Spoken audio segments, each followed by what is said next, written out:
Ал Талғат, студент атанғаныңыз құтты болсын.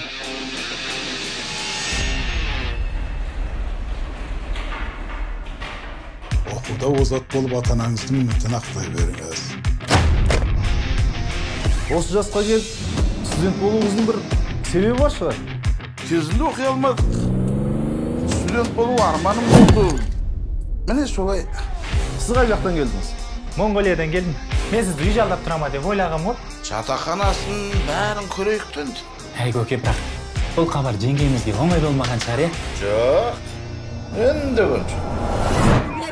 Сен маған мұның бәрін қайтып айтып тұрсың, е?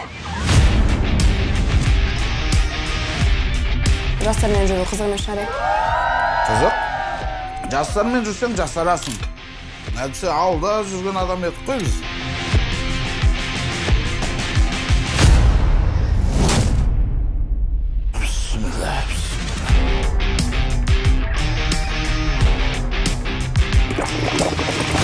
Экономика дегеніміз, мінеке айтайын. Орыстар кризис дейді. Маған әңгіме айтпаңыз. Нақты сабақты айтыңыз. Сол ғой, сол неме. Ақырен айландырып келе жатырмын. Бір айдың ішінде 13 рет екалсыз. Бұл масқара. Ой, жаңа Қазақстан деп жатырмыз. Қойыңыз бесіңіз. Отырыңыз.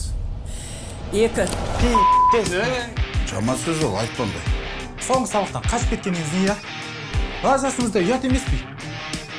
Алдында жүрген студент көкелердің осысы ма? Ойбай, ағам, мынауыңыз не? Кешке дейін Қытайдың лапшасын жей бересіңдер ме? Дұрыстап тамақ жасап жүрсеңдер.